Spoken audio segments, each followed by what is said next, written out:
to the Global Education Conference, and we're happy to have you here today. Please tweet out the link to this room and get your friends to come on in and learn from a social media guru who has a great blog that I think you all will want to follow. I've learned so much from Beth over the years, following her on Twitter and Facebook and whatnot. And a couple years ago, this picture, I don't know if you can see this. I'm going to put the link in the chat. Beth was doing a talk to a board of trustees at a school out east, and she took this picture with her cell phone, from what I remember, and put it up on Twitter, and had everybody comment with the note-taking tool on Flickr. And I put my little note in there. I'm not sure where it is. You may have to open this up on your own screen. I'm not sure if you're going to be able to see the notes in Blackboard Collaborate. But if you click on it and open it up in your own browser, you're going to see thousands of little notes in little squares all over the picture that people from Beth's network put on there, and they're hilarious. I think my favorite one is the evil eye of doom on something, and every single part of this picture is covered with a comment, basically. And this happened within seconds. Absolutely. I mean, this was like a minute, and this picture was filled. And I think the board of trustees at this school must have been stunned because I had never seen anything happen with such immediacy. And I think it really kind of demonstrated to me the potential power of social media. So this is, when I think of Beth, I think of this picture. I love it. I still show it. This is a long time ago. How long ago was it? In internet years. 2008. And anyway, I wanted to share it with you today. Beth is known for social expertise, and you'll hear a little bit more about her. She's also been named one of Wired's 100 most wired women. So thanks for being here, Beth, today, and tell us I hope you'll tell us a little bit about how you got involved with social media, because I thought that was an interesting part. Sure, of your story, too. Thanks for being with us today. Can you hear me? Really, really busy. Can you hear me? Hello? Hello? Yes, loud and clear, Beth. Okay, good. I thought I'd give the backstory to that picture. I was doing this school was very, very smart. Their senior leaders, this was back in 2008 when there was a lot of skepticism about social media, and their leaders wanted to have a discussion take place at the board level. And they've been using tools like direct mail, but yet they're trying to recruit teenagers to, and the teenagers are the ones that made the decisions about applying to the school, but they weren't using social media. So they had planned this board retreat workshop, and I took them through kind of the basics of social media. And then there was going to be this, after this session, there was going to be kind of a science fair with the kids, which I thought was really smart, to show the board members and talk about how they use their cell phones and how they're using social networks. So I got into the room, and as you can see, probably by the body language, they were pretty skeptical. And when I pulled up Twitter, there was kind of like, what is that? And I said, well, let me show you how powerful it is. And I took this picture, and then I put it out on Twitter, and I had no idea whether a network would respond or anything. And so I stood there for a moment, and nothing happened, and then I refreshed the Flickr page, and all the comments started to come over. And I had actually sort of put I moused over some of them, and some of them are not so nice. Like one of them says, what's that guy doing with his hand in the pocket? And and like people went to town and had sort of fun with putting thought bubbles into everyone's head. And so I kept my mouse off the photo because I didn't want them to see that, because I knew it would scare them even more. And so it did actually change their minds about the power of social media. But when I went back and analyzed it, I think there was something like, 200 notes, or 100 notes, whatever. And literally it did happen within at least 5 minutes. I went back, and what happened was Chris Brogan, some of you may be familiar with him, this big influencer, tweeted out saying, oh, let's help Beth out, let's all comment. And then another influencer named Chris Perlow also saw it, tweeted it out, and at the time he happened to be doing a live streaming, and he has a huge, very responsive geeky network, and he actually put it on the TV show. I didn't know this was happening, and I guess they're the ones responsible for some of the snarky comments. But anyway, it really convinced a lot of people that, wow, Twitter's a really powerful tool. So I'm going to move into my slides. And here they are. Great. Okay, so I'm going to talk about the unexpected benefits of content curation. And these slides are based on an article that I wrote for the N10 Journal. And we'll give you the link afterwards. And content curation, well, that's a little bit about me, and I'm going to kind of skip that. And there's the article cover shot. But so if you want to go back and read something very slowly, you know, an article for this journal, this is what we'll be talking about. But, you know, when I thought about content curation, I've been on the internet for a really long time, for 20 years, as a matter of fact, 20 years to the day. I've been in the nonprofit sector 33 years, and in somewhere around 1992 in October, I discovered this online network called ArtsWire, and I applied for the job. And I was very honest with them when I applied for the job. I said, I don't know a modem from a microwave, but the one thing I do know how to do is learn and transfer my knowledge pretty quickly. So they took a chance and they hired me, and I was very privileged to have a front row seat at the beginning of the field of nonprofit technology. That is, nonprofits using this thing called the internet for mission-driven work. So it was a really interesting and fun job because I got to, you know, when HTML 1.0 came out, I don't know if any of you remember, I got to like learn it from the techies and turn around and teach it to art teachers and artists. So it was this constant kind of state of hyper learning, if you will. So one of the things that I used to do, and this is around 1994, 1996, I taught a lot of workshops offline, but I also had this page called Spider School. And it was basically kind of a blog, but I was curating resources for the World Wide Web. And I was actually hand coding this and hand writing it. And every day I would put up a couple of paragraphs of a couple of new links that I found that would be of interest to people. And, you know, when I went back to this, I actually took a trip down memory lane on my hard drive, and I actually found this page, and I thought, you know, I was a content curator back in 1994. So it's really, you know, the process of content curation is swimming through all the different resources that are out there on the internet, and picking and plucking out the very best ones and putting them and presenting them to your network in a way that it makes sense. So this is a really, really early version of it, but you know, it stuck with me. So that's one thing I'm going to talk about in this talk. And the other idea is with the unanticipated benefits of this. You know, a lot of us think, oh my God, look through all these resources on the internet and it's going to give us information overload, I'm going to be overwhelmed. Well, I actually started teaching workshops, and this is, again, this is like around what, 2000, 2001. As I started to get the artists onto the internet and using it, I heard the complaints about I'm overwhelmed with my email and oh my God, what the clutter, and oh, I'm so stressed out. So I used to do information coping strategies for artists because I wanted to like change it from something negative to something positive.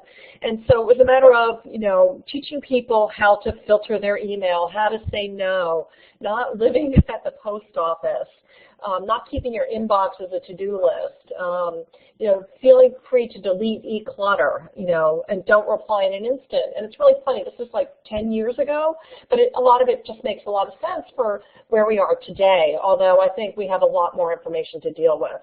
So I guess my point is that these two ideas I just think are, you know, are with us as we embrace an age of connectivity, digital connectivity, and being able to literally learn and teach and connect with people around the world. And while the amount of information and the tools for doing these two practices change, the concepts that I'm going to share with you pretty much stay the same. Okay, so let's, a few quick polls. Well, if I thought through enough to have a poll here, how many of you are actually doing content curation? If you could just type yes into the chat room, that would give me a sense of, who's already doing it. Beth, you can even have them. Wow, okay, so we have, wow, we have a lot of people. Okay, so here's another flash poll I'd like to do. It looks like from the group maybe 30%, 40%. So some of you are doing it, some of you probably want to learn how to do it. So from those of you who are, we can use the polling? No, this is too much fun to do it on the spot. And okay, so I also see some of you are using Scoop It, Live Binders, Digo, great.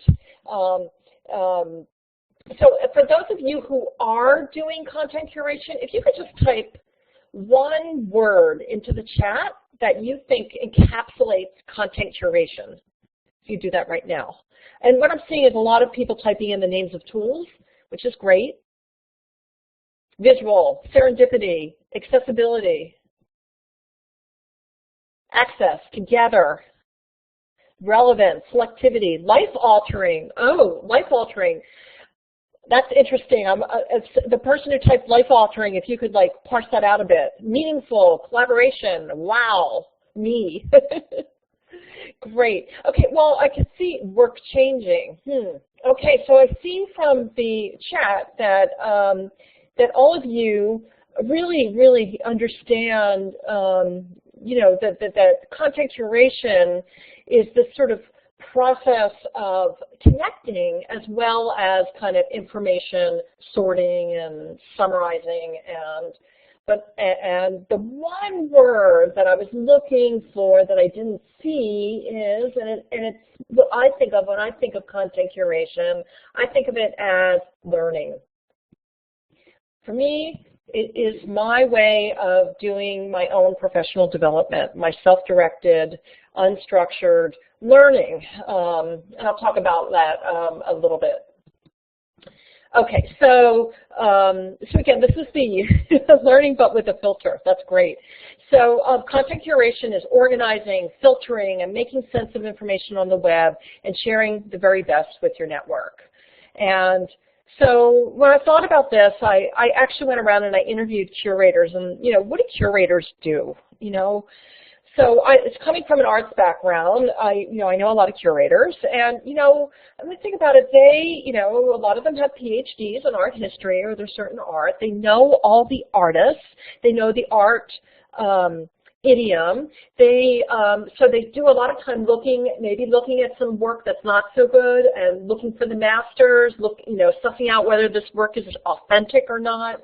And then once they've done that, when it's time to put an exhibition together, they will select things from their collection, put it on the wall, and they'll collaborate with audience researchers, audience development people, to put the right labeling on the label, and they might collaborate with the education people so that the people coming through the exhibit can really understand the artwork on the wall. And so that's what I think about. As a content curator, I think of myself as a curator, and it's an art form, if you will. It's not just making lists of information or reading things really quickly. It's really, I think of it as art, and it's a very creative process to me. And there is that kind of geeky part to it where you're organizing and you're putting things in a different order. And, I have a lot of fun when I'm curating. I change the titles to things, or I think about metaphors. To me, it's very creative and energetic and life-affirming work.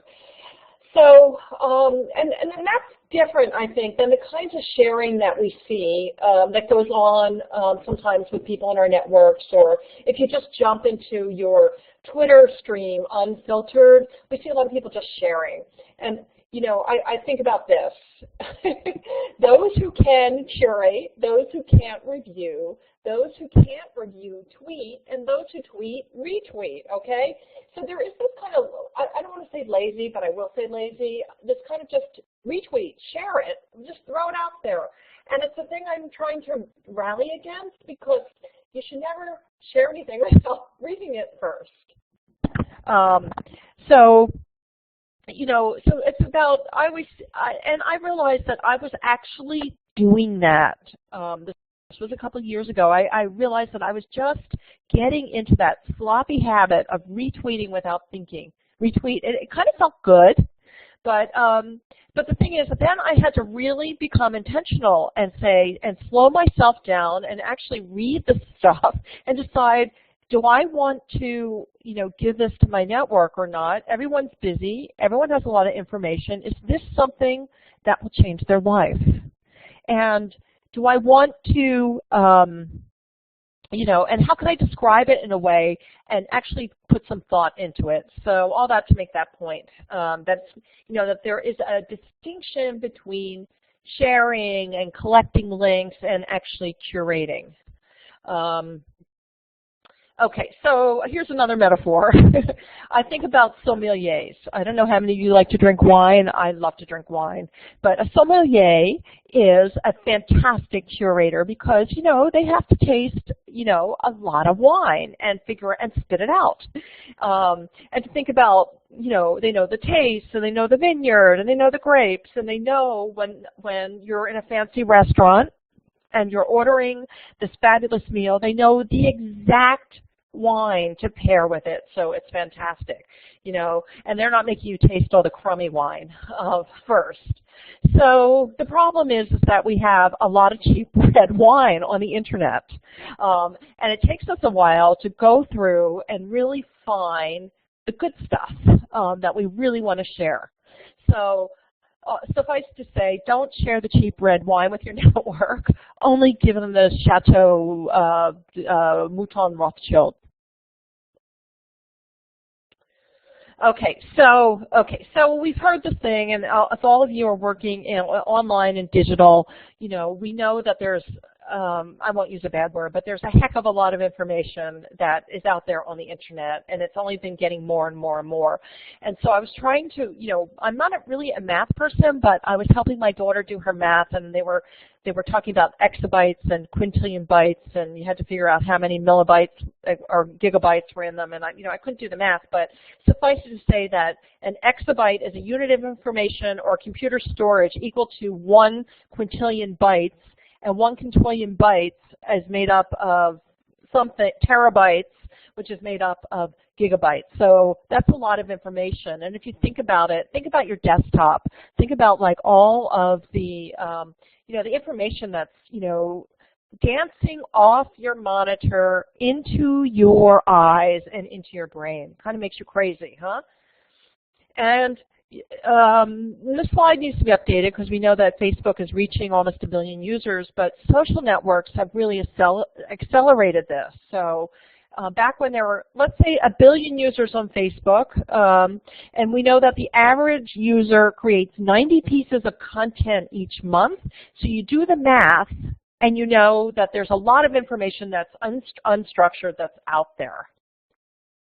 And so my point is that there's a real important role for content curators because all of us are kind of, a lot of people are kind of consuming information like it's junk food. I don't know if you've read the book, The Information Diet, but it's wonderful. It makes the whole metaphor around information overload, and it's saying that we have to take responsibility for our own consumption. So we're not going to do away with the amount of information that's out there on the web. That's not going to go away. In fact, it's only going to get worse. But we have to take responsibility for what we're consuming. We don't have to consume everything. And we should stop eating the Cheetos and the potato chips, or if we're going to put them into our mouth, that we put them in there intentionally, and we know what we're doing. So let's just think about someone saying wine, junk food. Yeah, see, I like to eat. I like art. But let's talk about the value of content curation. Now, when I talk to nonprofits, they look at content curation as a tactical resource. It's a tool to help with a content strategy. And But there's another value, particularly for organizations, and I know that all of you who work in schools and education certainly know about some of these ideas. So let's look at them. First of all, you know, we no longer live in the industrial age, and so it used to be, you know, we could get trained on something. I even remember 20 years ago, I could get trained on something, and the information, I didn't have to upgrade it so fast. And I was in technology. But today, with the world changing so rapidly, you know, we can't go through that kind of slow cycle of going through a course, learning, and then waiting. We have to learn how to continuously update our skills and our knowledge. And one of the ways that we can do that is through content curation. The other thing too that's coming as we, you know, as we get older and the younger people come up, I was just reading something today about QWERTY monsters, which are teens age 13 to 17 who are sending 3,000 texts per day. You know, what are the work skills that they're going to need, and what are the work skills that you know, that we need to upgrade ourselves, and the generation, I'm going to say we, I'm a boomer, and the generation below us need to, you know, to really be successful at work. And so these are, and I love this first one, and I always have trouble pronouncing it. It's called Transdisciplinarity, which means that you can learn from other disciplines, other subject matter experts, other fields, and apply it to your own field. You know, some days I feel like we live in silos, you know, especially like, you know, to some extent in the nonprofit sector, I might go out and I might talk to a group of environmental organizations, and I want to show them this great story about social media, but it's an arts organization. And the lessons are very applicable, but there's a sense of, well, that's, you know, that's different. You know, that doesn't apply to my field. You know, show me an example from an environmental organization. And I think we need to learn from adjacent practices and adjacent disciplines. So transdisciplinarity, someday I'll learn how to pronounce that, is being able to learn from other fields of practice, transform them and morph them to make meaning of them in your field. The sense making, and sense making is really important. Both, I just finished a book on measurement, and I think the tweet for that is spend less time collecting data, more time making sense of it. So, you know, what are the patterns that we're seeing? You know, what are some, you know, and how do we apply this to our work? Social intelligence, an example of that is probably what we're doing right here, tweeting and talking to one another, learning from our networks. Cognitive load management, and that's actually the word that's in a report, but it's, to me, it's the information coping skills, and new media literacy. So content curation, I think, is part of a lot of these skills here, and are going to be important to the future of workplace skills. Another reason to do it, and this is taking it down to a little bit more tactical, and from the point of view of nonprofits, you can be the Elvis of your industry. It can help you become a thought leader. And that's the whole reason why I curate, not to become a thought leader so much, but it's a way to force me to slow down and to learn about other topics and share them. And once you start doing that, you start knowing that topic and who knows about that topic, and then you become the thought leader. As I mentioned before, from the lens of nonprofits, they use content curation as the base of their integrated content strategy. Curating resources from other similar types of organizations or sources, or that would be relevant to their audience, can help with the content creation part, and also with the coordination. So there's 3 C's to a content strategy: curation, creativity, and coordination. Okay, and the other benefit, and this is one that nonprofits really like, is that when you curate content, it creates extended shelf life for the social content. There was a study recently, and it said something like the average lifespan of a tweet was something like 2 hours, if that, and that interaction or engagement on Facebook happens within the first, 60 minutes that it's out there. And to me, that made me really, really, really depressed, because it takes a lot of time to create content, and for it only to live for 60 minutes, that's kind of depressing. So curating content can help extend the life of content. And I'll tell you, when the content that I have created that's been curated by curators, it comes to life again. Stuff that I have written about 6 months ago, if a content curator picks it up, I start seeing it around again on Twitter. So to me, that's really great. Okay, so let's type into the chat if you're doing content curation, what benefits have you observed, and how would you explain this benefit, to your board or executive director or your principal if asked, why are you spending time doing this? So let's just take a moment to reflect for a bit and type into the chat. And let me pull this down. What are some of the benefits? Okay, kids get engaged, ideas come together. Any other benefits? Looking at one's feeds gives me more vetted original source information. I love that. Speaking of which, I hope I can get a copy or a transcript of this chat because there's such fantastic ideas. Helps different learning styles. Higher quality resources and ideas from thought leaders. Critical thinking, great. So this is great. So you're getting the vocabulary to talk about the benefits of content curation with people who may not understand that. Okay, so let's talk a little bit about the specific practice itself of good content curation. So, all right, so I think the first question, and I touched on this a little bit, is that you have to ask yourself, are you going to be a fire hose or a focusing lens? And I went through this, it was like existential for me about 6 months ago. And I really thought to myself, do I need to be tweeting 20 tweets per day? Is that, do I need that? Or am I going to really focus? And so I actually decided I wasn't going to tweet just to tweet, even if I was curating.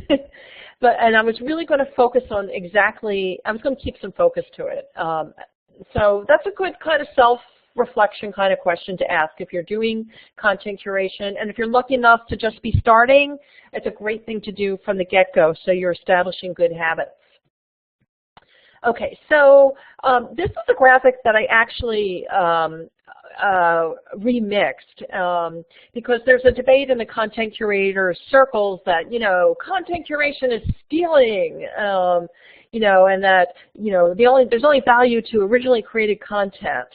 So, we kind of made this list up. This was one of those social learning kinds of things with other, Robin Good and Guillaume and Jan Gordon, a couple of the really good content curators. We were sort of discussing this. So I remixed this image. So it shows you kind of what good content curation is and bad content curation. And so this came from actually people who had been using platforms like Scoop It, for example, because all of us are on Scoop It, people just re-scooping other people's curated resources and not really adding any insights to it. And it gets, it's a higher level of sharing, if you will. Simply re-scooping something that somebody else has curated is not necessarily content curation because you want to add to it. And then we also saw a lot of, where other content curators were not giving credit to the original source. And there's two kinds of credits. There's the credit when someone finds a link and you sort of say, hack tip for finding this link. And then there's the credit if somebody's actually written a summary, gone to the trouble to write a summary of the content. And if you really want to be a good content creator, you're going to kind of transform that. Maybe you want to put this resource into your collection, but you want to, add to it. You write another description to it. You change the title. So that's a little bit of what, that discussion is about, the distinction between good curation and bad curation, which is a further distinction between curation and sharing. Hopefully that's clear. So this all came out from a South by Southwest session about last March, and it was this whole need to make sure that you're attributing your resource, you're attributing your the original source, the person that curated it as well as the person who created the original content itself. Okay, so let's talk about content curation in practice. So about 2 years ago already, I read this fabulous article by Howard Jarsh. And he was talking about networked learning, and he came up with this model called Seek, Sense, Share, and I just thought, wow, that's content curation in action if I ever saw it. So let's go through it. Okay, so the seeking, this is the part when you're on the fire hose, you want to define why you're curating. You want to organize your sources. You want to have discovery tools, Scoop It and Storify are ways to present the information, but discovery tools are news feeds and RSS feeds because you want to be able to do keyword searches. When you're seeking, you're in the scanning mode and you're not necessarily capturing. And here you should kind of discipline yourself not to share unless it's giving you good value. Then there's the sense-making part. So this is actually getting a glass of water, writing a blog post, writing a report, doing a presentation, doing some sort of synthesis of the resources that you've collected, and something that adds value to your work. And then sharing. This is the water cooler. This is where you share your product or you share the resource and you comment on other people's stuff. And it's the process of collaborative sense making. So it's seek, sense, share. So many of you are, if you're curating, you no doubt have come across Robin Good. He is, I think, I've called him the best content curator on the planet. You'll find him over at Scoop It. I follow him, Jan Gordon, and Guillaume de Courges, who is the founder of Scoop It, because all of them are extraordinary content curators. And I learn by watching other people. I learn by observation. I like to say, I'm kind of like Jane Goodell watching the apes, not that Robin is an ape, but I love to observe and watch how great masters do their work. And, and what I look at is I look at what has he summarized? What has he pulled out? I go to the original source material and I say, did he change the title? Why did he pull out this bit versus that bit? Very, very interesting process. And then I also look at, how, not only how does it appear in Scoop It, but he also shares content through other channels. So if you want to sort of really improve your content curation skills, I would follow the content curators. And I'm actually just going to pause for one quick second just to see if there's any questions that have been in here or comments before I move to the next. Great. Okay, so one of the things that Robin has done is he's one of those people who's amazing with the tools, and he has created the universe of content curation tools. If you follow that URL, you'll find it. I think it's gosh, what is it? It's one of the mapping. I can't even remember the name, blanking on that, but it's one of those mapping, digital mind mapping softwares, and he's created this whole category and taxonomy of different types of content curation tools. So what you need to keep in mind is that there's two types. One, to discover content, which are the discovery tools, and the other are the kind of presentation tools. And of course, he breaks them down into a lot of subcategories. There's visual presentation tools, visual curation tools, multimedia curation. So if you're really interested in the tools, go spend some time at this site and look at the tools. But here's what I would urge you to do is don't just be a fool with the tool or waste time playing with tools. I know if you're techies, it's like we like doing that and I like doing it too, but what I try to do is to set up a little experiment and see if the tool really helps me improve my curation practice. Or can I try this? Can this, is it really useful? Because you could spend your whole life looking at all these tools. And what I asked Robin to do for me, he was so gracious. I keynoted a conference, a real-time conference, and he came in from Italy and through Skype, and I was talking to nonprofits, and most of them were beginner curators, and I said, Robin, you have thousands of tools in your taxonomy. If you were to pull out the best free tools for nonprofits, what would those be? And he kindly put together this list for me, and I will share the link with my content primer. So if you're overwhelmed by going to this, and you're saying, oh my God, and run screaming, then take a look at his kind of scaffolded list. He also did the same for the presentation tools. And I'm a huge fan of Scoop.it. I like Storify, especially for curating tweets from events. And one of the other ones that I have been also playing with is Sharist as well. So I'm just going to pause for a moment. If there are certain tools that you're using for curation, if you want to type those into the chat and say why you like it.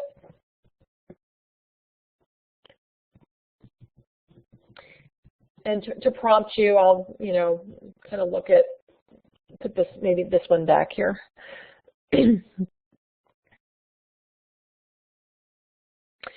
So anybody who is particularly fond of okay, I see Paperly, Rebel Mouse. Ooh, these are, I don't know if that's Storify. I love Storify. Wow, Rebel Mouse. I'm going to, why do you like Rebel Mouse? That's Jeff. If you could just type into the chat. Oh, I'm going to, Edmodo. I love Edmodo. You know what? My kids are on Edmodo. Teachers love Edmodo as well. But you know what? I have found that my kids' teacher has had to customize it a bit because I also discovered that there was a big shift between going from the paper systems to the digital systems.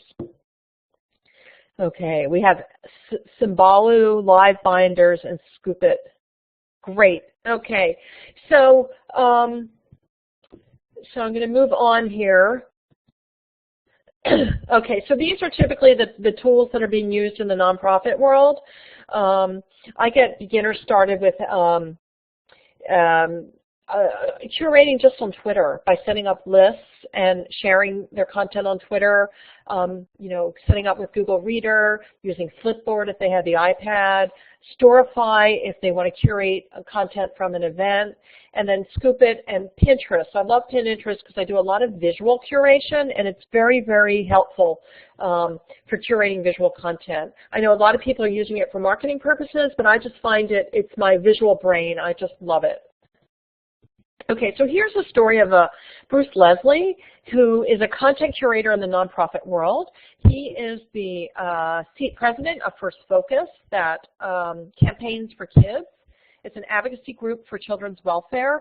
And he was one of those people a couple years ago that said, you'll never find me on Twitter.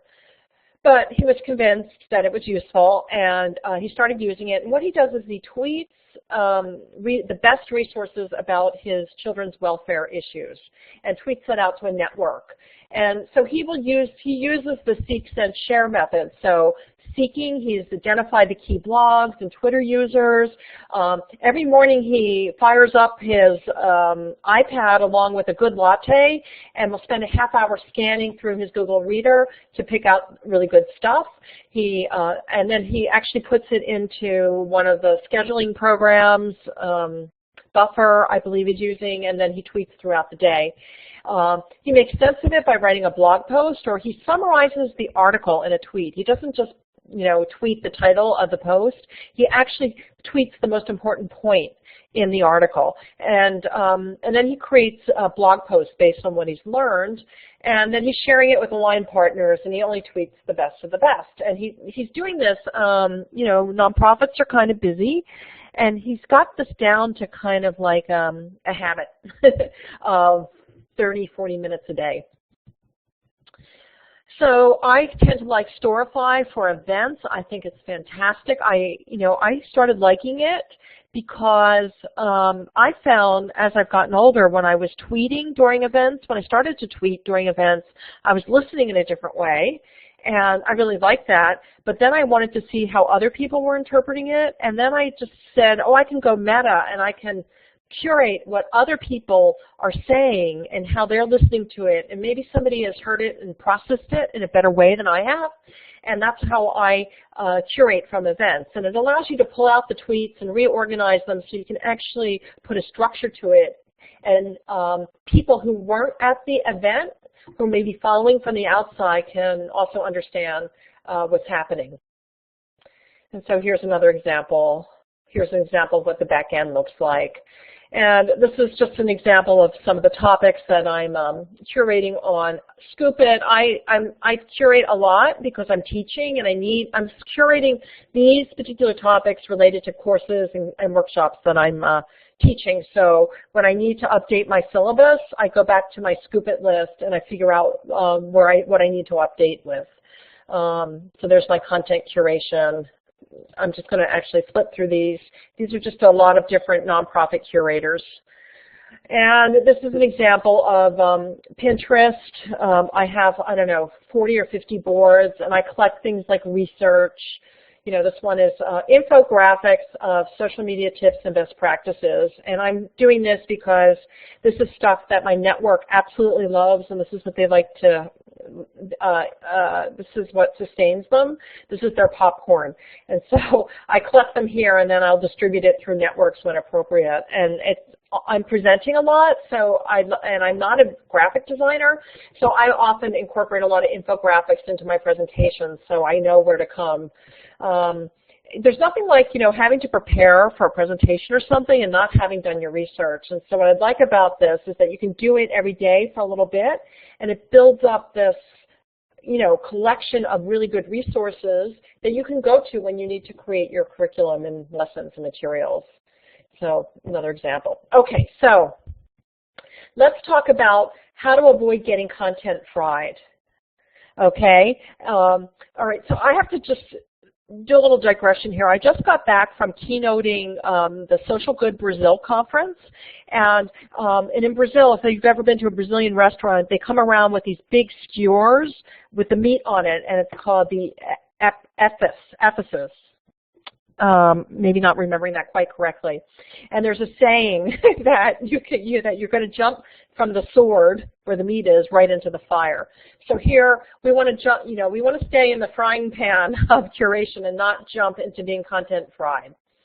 So okay, so managing your attention as you're curating is really important because we're doing this important work on the biggest, best tool ever invented for procrastination, okay? We can get totally distracted, you know, we can be checking our email on our cell phone in the bathroom, you know, we can be looking at our friends' dog pictures, and we can forget and lose sight of what, you know, getting things done, and we can waste a lot of time. And just because social media can be distracting, it doesn't have to command your attention. So what I'm going to do is just give you a quick pop quiz because self-knowledge is the first step.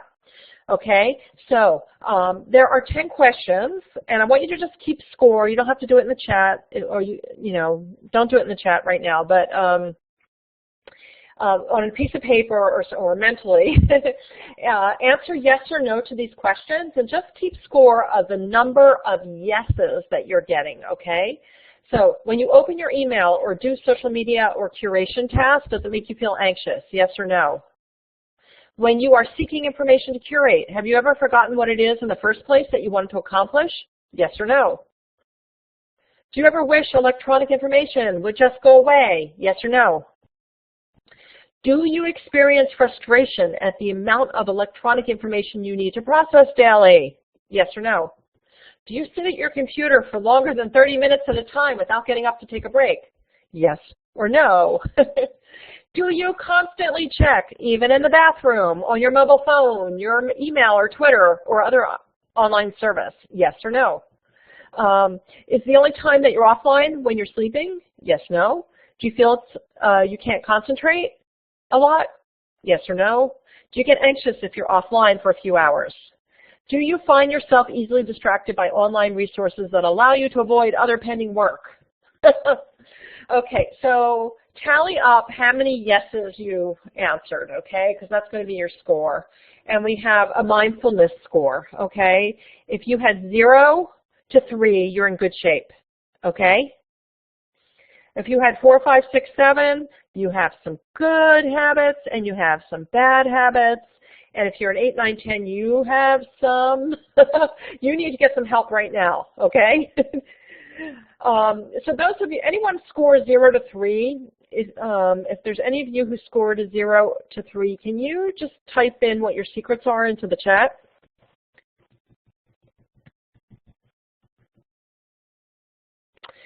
Okay, focus. Or did no one score 0 to 3? I'll tell you, to be honest, when I took this quiz myself a year ago, I got a 9. You have a battery? Okay. All right, you get my point. Okay, 4, 5, 6, and 7. If you scored a 4, 5, 6, or 7, you have good habits and bad habits, okay? Can you identify some bad habits that you think you might want to change? What are some bad habits do you think that are making you distracted and not stretching? Okay, so that's something you can make be intentional about taking breaks. You know, set the timer every 20 minutes to get up, take a stretch break. Others. Okay, stretching seems to resonate. Putting off real work. Okay, that's you know what? That is such a problem. I have faced that. And you know what I have started now is I eat the frogs in the morning. Okay, eating the frogs for the morning, or I write down the 3 most important things I have to get done, which are not always the most fun things to do, and I try to do them. Of course, breaking them down into very small chunks if I have to. For example, if I have to prepare a presentation for a global education conference, I might, you know, my important task might be outline the presentation. Or it might be find the description from Steve on what I'm supposed to talk about. So you get the idea. I call it eat the frogs, or if you're in Cambodia, you would eat the crickets.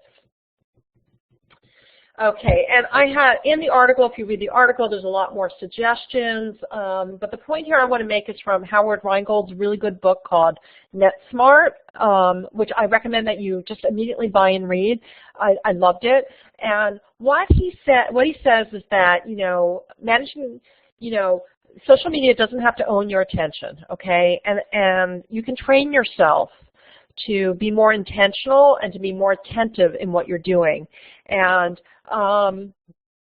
so what I did actually was set what I did is I would do my Eat Your Frogs list in the morning, my 3 most important things, and then I would set my iPhone to beep at me once every hour, and I would use it to distract myself to get focus. And so I would use that beep to say, am I focused? Did I get the stuff done? You know, am I on task? And then at the end of the day, I would reflect on, well, did I eat my frogs or not? And why didn't I eat my frogs?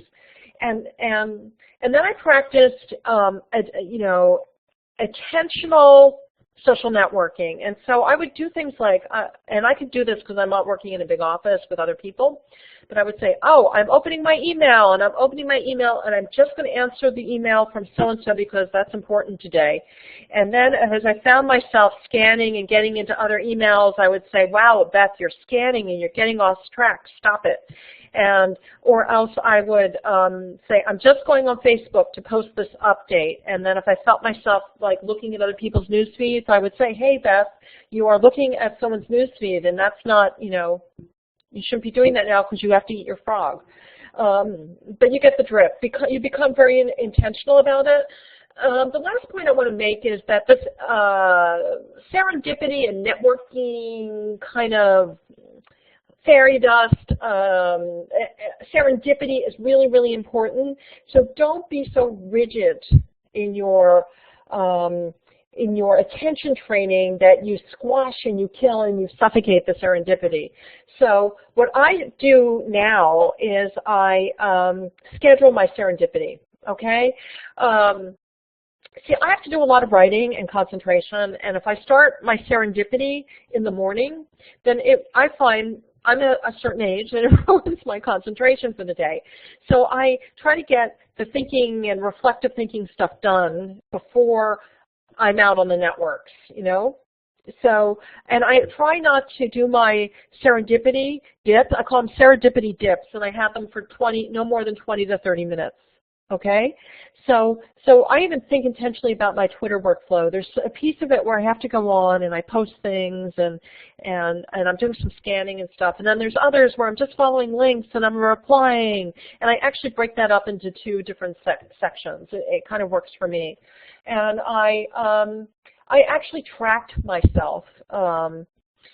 And this is like sort of nerdy, so it might be too much information too, but I tracked on a calendar my day and when my high points of concentration were and when my low points were, and I tracked those of course according to different types of tasks that required different levels of attention.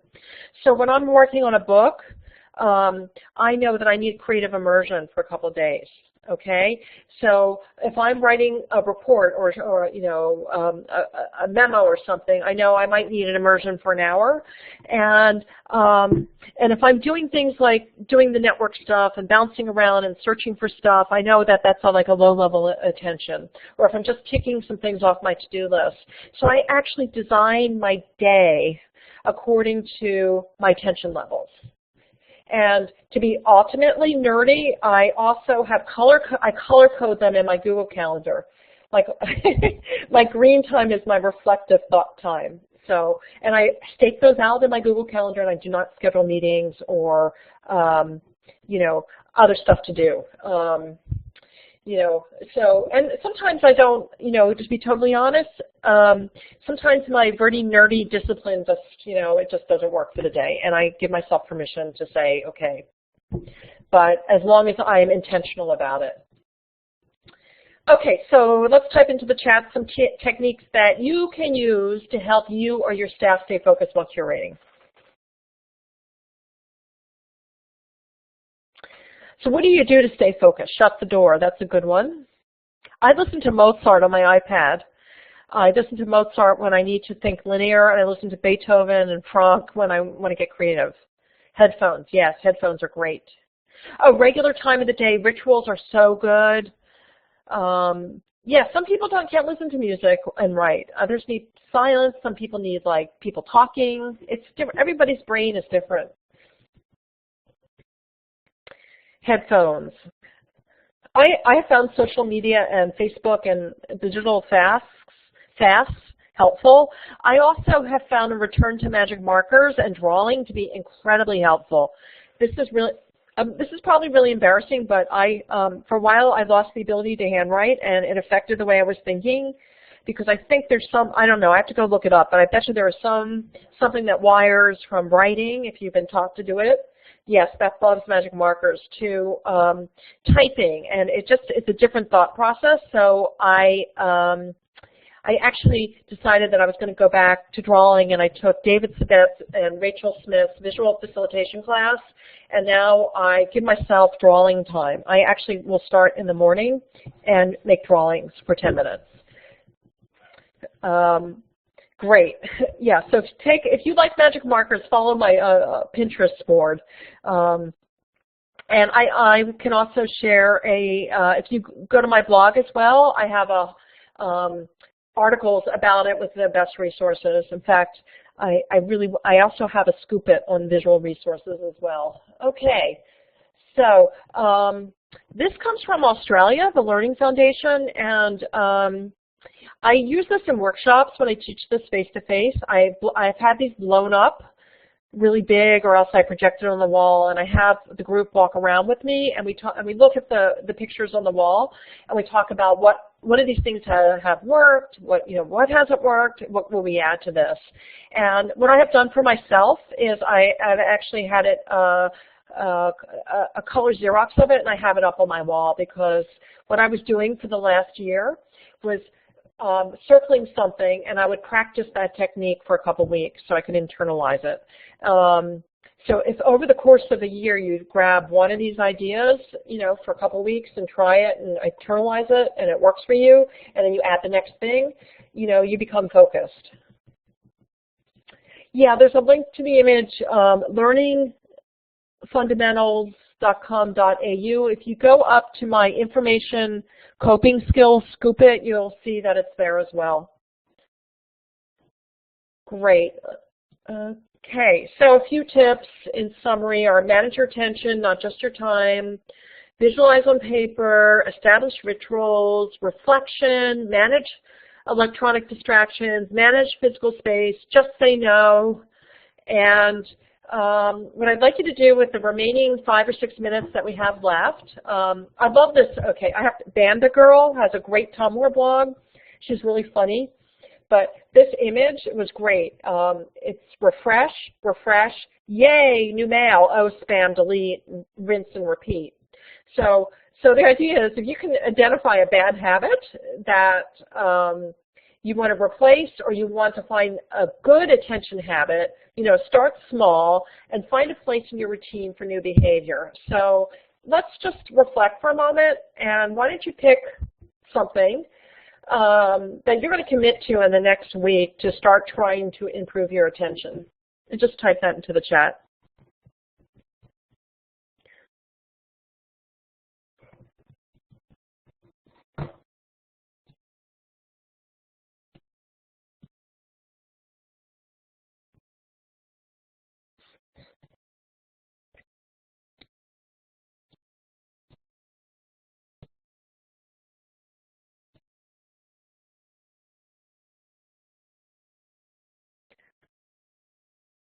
Eat more frogs. I love it.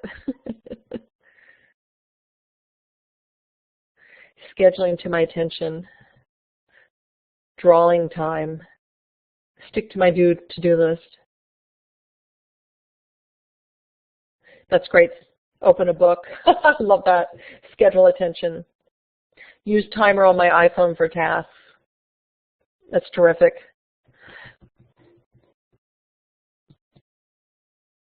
Okay, so this is the grand conclusion.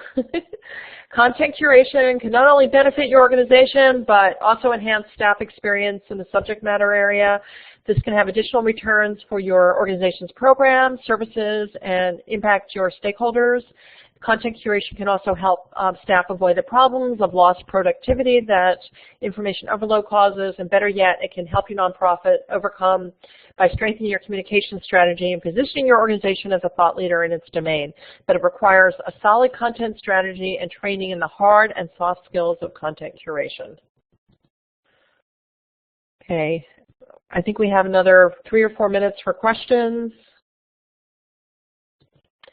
And there's a little bit about me and where to find my content curation.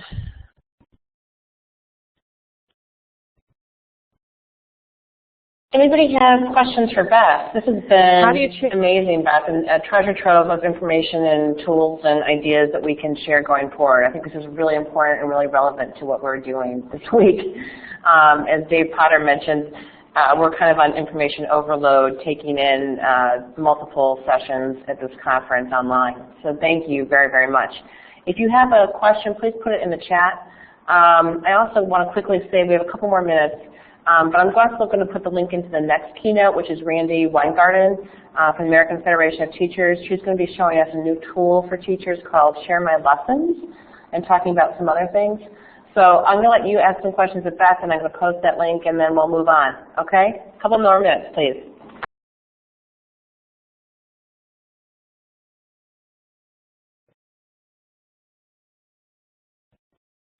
Great. Thank you. We have one. How do you change people's attitudes about information overload every time you share something with them? Excellent question, Peggy. Okay, that's hard. It's important to understand the context because the people, maybe you need to, I don't know, it's hard without the context. And so maybe you need to get them to opt in to being shared, to have, for example, whatever tool that you're using, maybe they don't know how to filter, and maybe they don't know some of the information coping skills like scanning things, or that they don't have to read everything, that that they can just delete it. So, yeah, I understand. I totally understand that attitude. I actually have dealt with that a bit, and sometimes when if I have the luxury of doing it, teaching them filtering, teaching them to delete, and then also I try to find other people who don't feel that way, who influence them, and have them, all of us together, and have the people who understand filtering and understand that it's important to, like, consume information responsibly and that it won't kill you, to sort of talk about that in front of them, and that kind of starts to change the mindset. Okay, that's excellent advice. And if you have any more thoughts about what we've learned today, Beth has a great blog. Her information's up here. You may want to follow her and ask her questions through social media. Thanks again for your time, Beth. I know you've had a really crazy busy week, and we really appreciate your time that you've taken with us. And if we can ever do anything for you, please let us know. Thanks, everybody, for your time. I have to, unfortunately, kick you out in order to process the video here.